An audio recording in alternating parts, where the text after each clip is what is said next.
Have you ever visited a place and thought, wait a second, is this my future life calling? Well, that's exactly what happened to today's guest. From vacation vibes to full-on life plans, Brittani Panezo's Panama story has it all. Romance, family, business, and some serious expat goals. If you've been dreaming of a life filled with palm trees, ocean breezes, and a lot less stress, you're going to want to lean in for this one. Wait, I have a spoiler alert. There is a Panama love story in here that could be a Hallmark movie. We love love stories. I know. So grab your wine, your coffee, your cocktail. We don't judge. Never.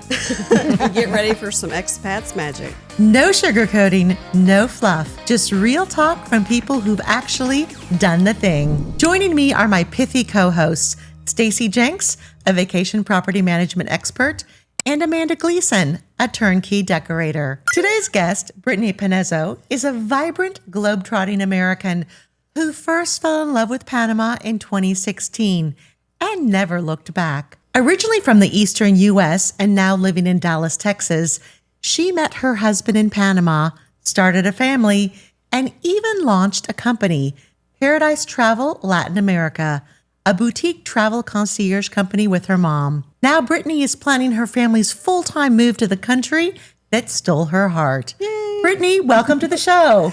Thank you Cheers. so much. Cheers. Brittani, what was it about Panama that stole your heart during your first visit? That's actually a great question. What stole my heart? It has to really be the vibes of Panama. It's a lot different, but more so the people. I fell in love with the people here. I come from a Jamaican background, so it's very similar to Jamaica, but the people here definitely, they're very warm-hearted. They are warm. They are so nice. They're willing to help you and go the extra mile. And I've never actually experienced something like that before. So that's what stole my heart in the first place. Not your husband. And then that was next. It was the people, and then he fell into that category. So that was next. We're going to get into her husband because a lot of single women dream about a Latin lover. And, I have one. I came to Panama and got one. And I think that's, all the single ladies, they're available. Brittani, can you describe the moment when you realized Panama might be more than just a vacation spot for you? Yeah, absolutely. So that was when I actually first met my husband. Here in Veracruz is where I met him. So that took a turn from actually being a vacation. And I went to visit him again, later a couple of months. And I realized this is not a vacation anymore. This is actually turning into something else. He ended up meeting my family literally that same year.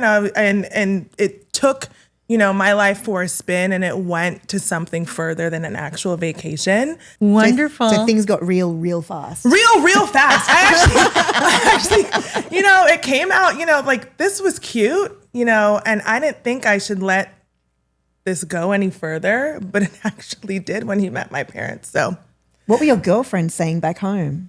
That this is not going to last long, and look where we are now. Look where we are now. First, they thought it was cute until, he asked me to be his girlfriend. And I was like, I don't know if this is actually going to work. We live two completely different lives. We live in two separate countries. Yeah, two separate countries. How are we going to make this work, Me being from the U.S. and then coming to visit here, that's a lot of back and forth, a lot of text messages, So. And did he speak English when you met him? No, and I didn't speak Spanish.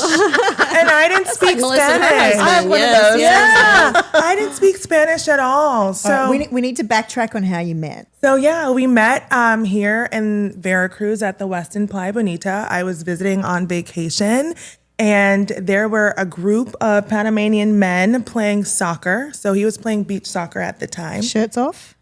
Shirts off. Woo! Shirts off. Shirts off. And we met there, and I wasn't, being from New York, we're not up for conversation. So I wasn't up for a conversation at all. Conversation. Yeah. It's what's the point? What do you want from me? And so I wasn't inclined for a conversation. And like my girlfriends at the time was like, oh, we have Patron in the room. Like, let's, like have a little party. So he ended up coming back to our hotel room and I just see him staring at me and I'm like, dude, what do you want? Like, do you want to talk to me? Like, what do you want? So he said to me, like, no English. I know that, and told me, like, I'm very pretty. Like, tú eres muy bonita. So I was like, okay, thanks. So we ended up having a little dance session in the room, a little bachata session. Oh, bachata. Oh my goodness. Bachata is the sexy romance Everybody grabbed a partner. And we had a bachata session, and it was actually really And fun. you know what I say about bachata? 6 months of doing salsa, you're a dress size less. 6 months of doing bachata, and you're pregnant. Literally.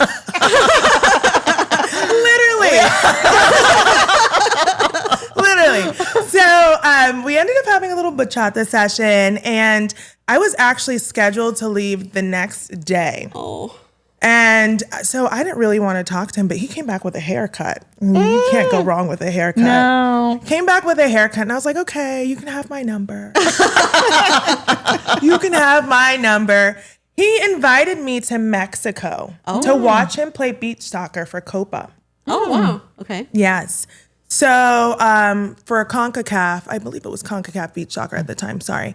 And he took me there and asked me to be his girlfriend in Mexico. Wow. So it went from just kind of being like a little... He didn't waste time. He was... No, he knew what he wanted because he kept calling my father his father-in-law. So And how old was he? I don't care about you. How old was he when you met? my husband at the time was about 28. Okay. Okay. Old enough He was to at know 28. how things go. I just had turned like 25 at the time. Oh my goodness. Yeah. Like So how did 25. you guys communicate if, he had no English? And you had Body language. Smile. No, we actually were using the translator. Yeah. We were using the I don't know anyone translator. who's done that. And we were using the translator, and every time I would have to come back to visit, I was so embarrassed by taking out the translating app to talk to him because I love me some 90 Day Fiance, but not in this way where I have to pull it out and it's like, oh, I'm a little fish out of water. I can't speak Spanish, so people are looking at me while my husband's speaking, all this Spanish. So I ended up learning Spanish throughout the quarantine. Oh, okay. So you met in 2019, Yes. and then right after that's COVID. After that was COVID. Were you with him in COVID, or you were apart in COVID? We were together in COVID. But And you survived. But I wasn't living here. We were still together. I will say we were still together. We were separated, but I tried my very best to get my behind down here. And I did. I sure did. I mean, it took 9 months. It took 9 months, but I did. I worked my magic. I was able to speak with the agency in Panama and really get my behind here because at the time it was just for residents and citizens. And I had written to the president. I didn't care. I wanted to get down there and see my man. You were determined. I sure was. This is love, sir. This is love. He's a soccer player who looks good without his shirt on. Yeah, exactly, So I had plans actually to go there that April. 2020 is when COVID hit. I had plans to go there that April. My ticket and everything was already bought. Plane was booked. Everything was set. Hotel, everything. And I ended up having to cancel it all when COVID happened. So I'm here sitting on edge, like, when can I get down there? Brittani, what are you the most excited about when you think of raising your family in Panama? Ooh, that's a great question. What am I most excited about? I want my kids to really grow up with the background and morals that I had as a kid. And I also want them to be able to be free and live the way that they want to live. And I feel like here is really a great way to do so, but I also want them to be bilingual. And there's a lot of You have said, oh, no, we're not going to, we're slowing down. We're going to unpack some of that because you've said a lot. Yeah. You've said freedom. And it's amazing because a lot of times when you think of Latin America, you don't think freedom. Right. But that's one of the reasons. If you ask all of us, we love our freedom here. And the freedom to be just a good human being. And I think sometimes, like coming aside from Amanda from Australia, we have 3 Americans here. And sometimes I feel like personal freedoms get squashed Yes. when it's this whole, whatever's going on. So here, because there's not so much going on politically, you still have that beautiful personal freedom, which is so important. You also said, you talked about how you want your children to be bilingual. So, well, 2 things. I see freedom in another way, as in, one of my biggest concerns was education for my children when I came down here. And now the boys have been in a French school and they're trilingual after 2 years. Because they've learned French and French, Spanish. They knew neither. They're not French. I don't know what they're saying, but they do. And the freedom, I can let them run around here where we live and not be scared. Like we grew up. You're a little bit younger than we are, but I'm not concerned about school shootings here. It's so comforting. I was going to say that was my biggest one right now. So I have a 2-month-old and a 15-month-old. Oh. So I'm trying to think of... That's what bachata does. Yeah. It sure does. Listen, I came here last year and ended up with a baby back home. So took a baby back home with me.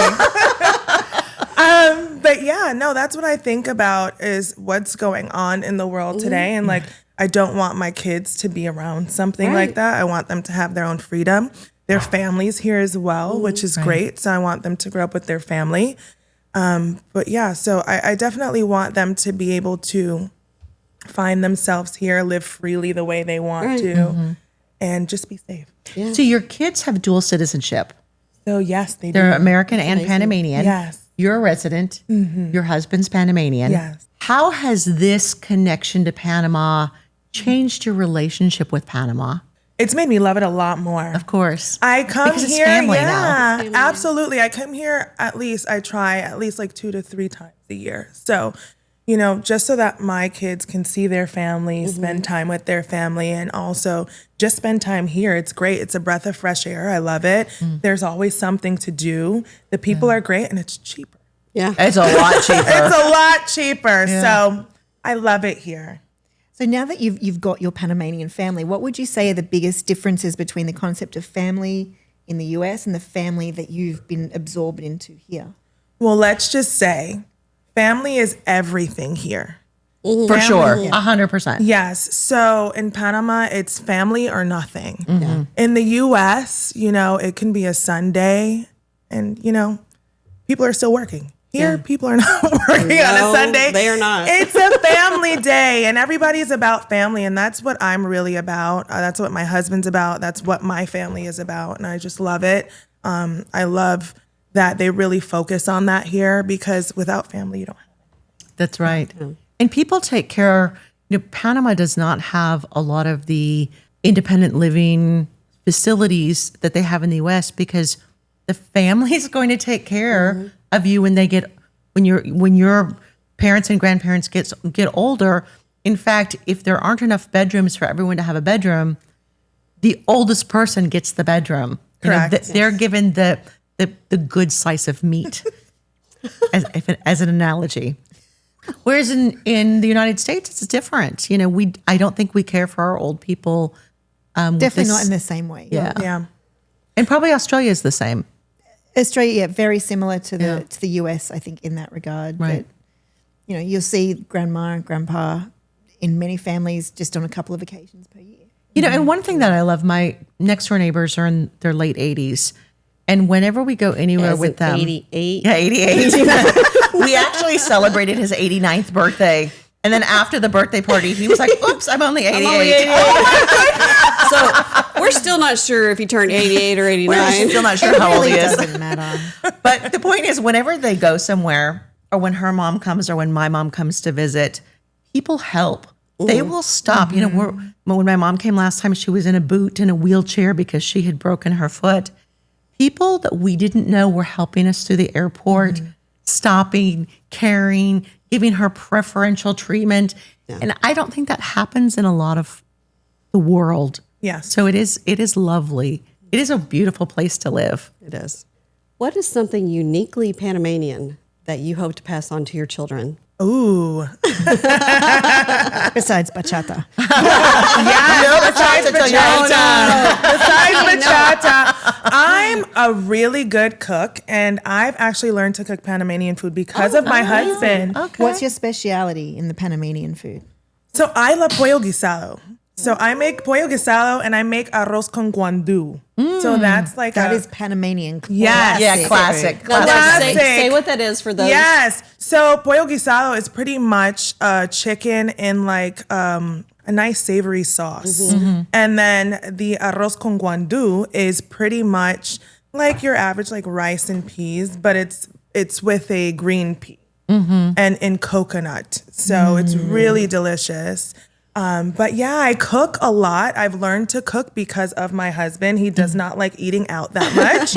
He loves a great home cooked meal. So I hope to pass down Panamanian cooking because my son, even though he's 15 months, he has chompers and he loves to eat. So I have a 2.5-year-old that eats more than the 9-year-old. Yes, I get it. And what are the American flavors that you bring to the table as well when you cook? ooh, the American flavors.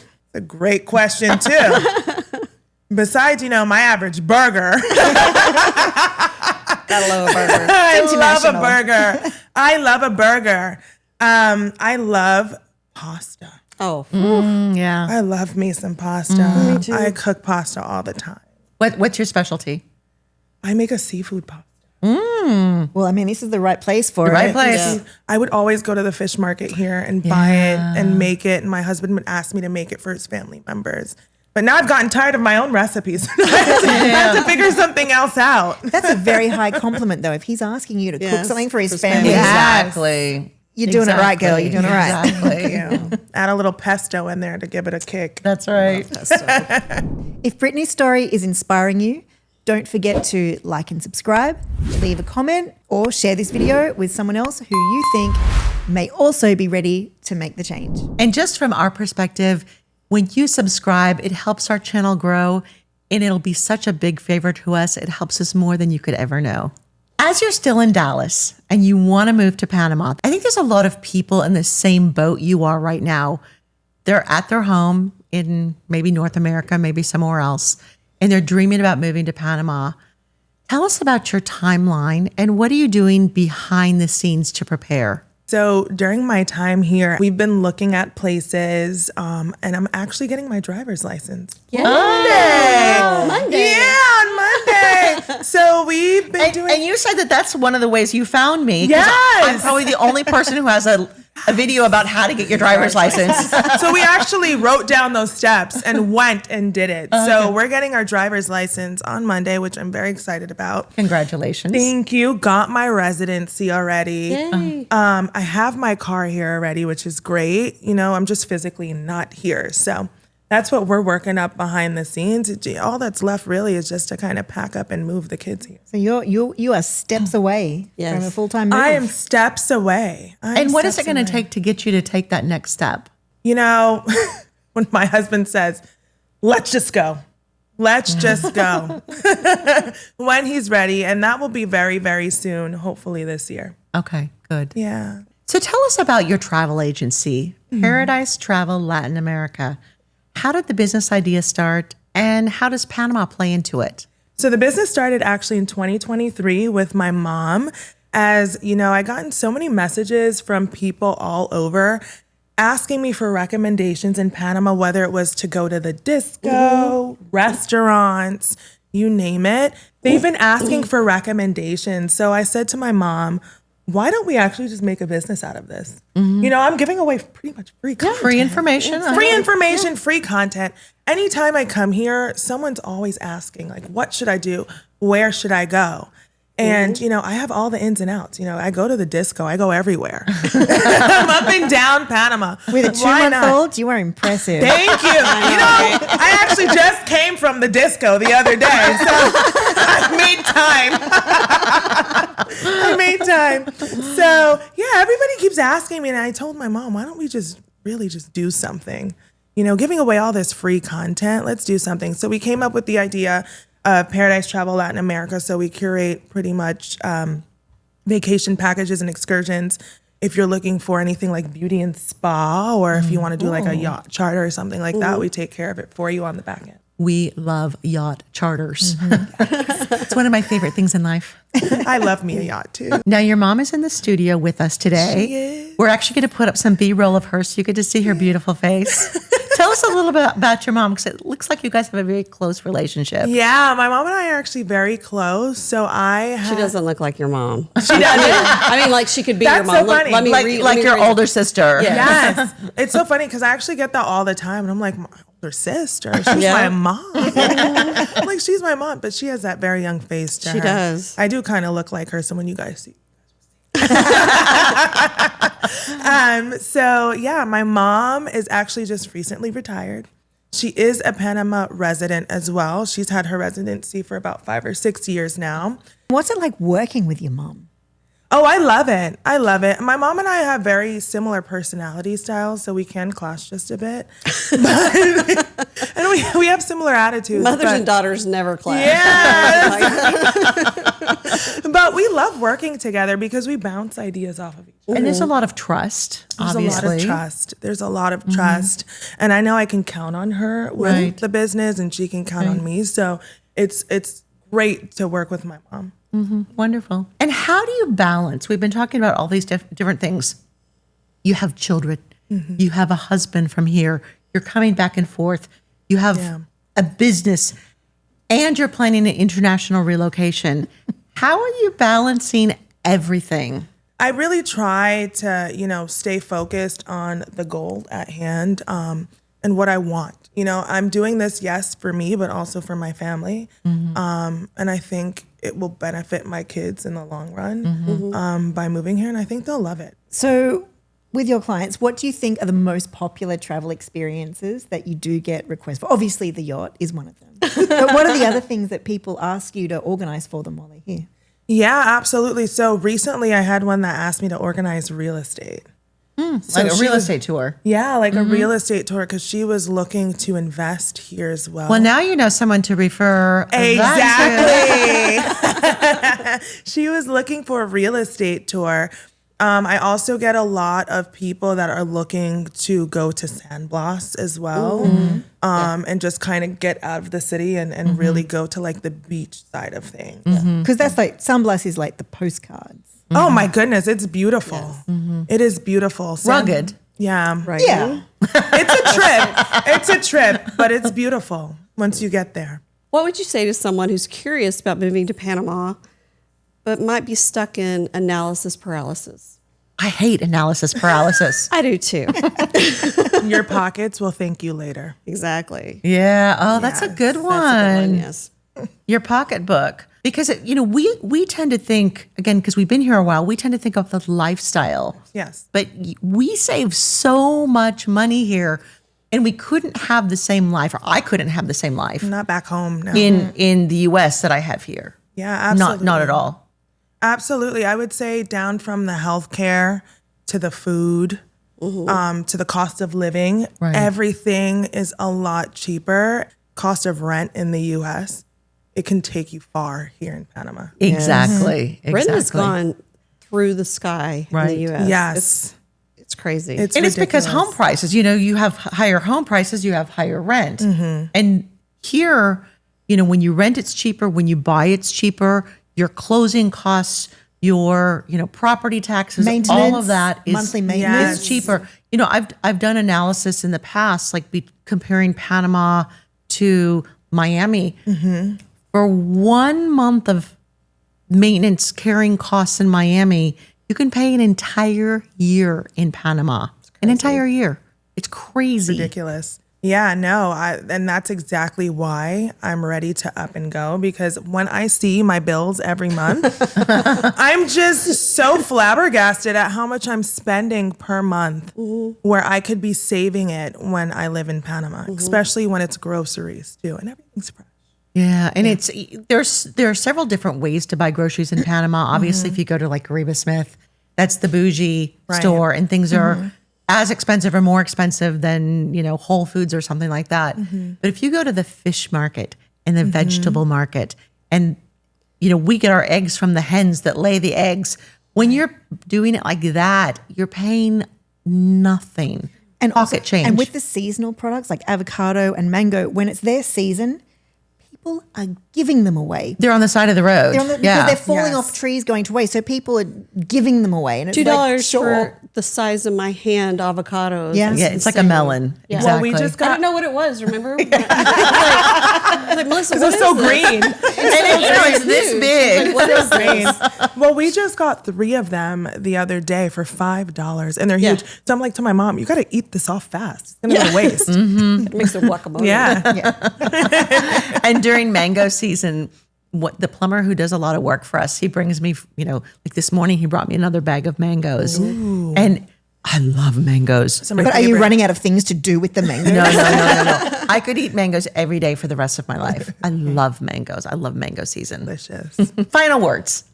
How has Panama changed you emotionally, personally, spiritually? I think it's changed me in so many ways. It definitely opened my eyes to new horizons, new people, new way of living. It definitely taught me patience. Because literally Oh, we're with you. nothing, Yes. Cheers. Mañana. Yeah. Cheers. nothing is ever done here, or nothing is ever, it takes time. So you gotta learn patience. Definitely coming from the US, here it's a lot different. So it really teaches you that. I was an A+ in Panama, A+ personality. Here I'm an A-. I say an A. We're splitting hairs. You just got to learn to pick and choose your battles. Right. That's right. That is Because right. you don't want to be the person that just gets irritated by everything that's different. So you just got to learn what are the important things to, get a bit worked up about, and other stuff you just got to let it go. That's right. And I think one of the things here that I always talk about is you have to have a good Rolodex of people. Because if you have a good Rolodex of people, then you don't have to wait, because you're dealing with people who are less mañana attitude, because Right. they're used to dealing with us gringos. Yes. Yes. I have to say I resisted it in the beginning, but then you go to dinner and you're not being rushed out of there. You can enjoy it, Yeah. and they're going to let you stay as long as you want, As long as you want. And they won't bring you the check until bring you you- ask Right. for They it. won't shove the check in your face. Not until you're ready. So you can just relax and enjoy it. Yeah. It's completely different. Yes. And the food is amazing. It is at these amazing. I was restaurants. so worried I would not like anything to eat here. No, it's delicious. Everything is so delicious, so fresh. It's very good. Brittani, thank you so much for sharing your heart, your story, your passion, and your journey. And your mom. And your mom. Your journey is such a beautiful reminder that sometimes the place we're meant to call home isn't where we're born, it's where we feel the most alive. I like that. From falling in love on a visit to building a family and business rooted in purpose, you've shown us what's possible when you follow your gut and say yes to adventure. And you never know, you may have inspired someone else today to be brave and dive right in and make the change by sharing your story. Get their So thank bachata you. on. Yeah. Go to the beach and you might come home with something else. Thanks for tuning in to The Real Expats, a segment of the Panama podcast where we bring you the real scoop on what life in Panama is actually like. We're here to give you the unfiltered truth, because when it comes to living in Panama, what you don't know could cost you. Until next time, cheers. Cheers. Cheers.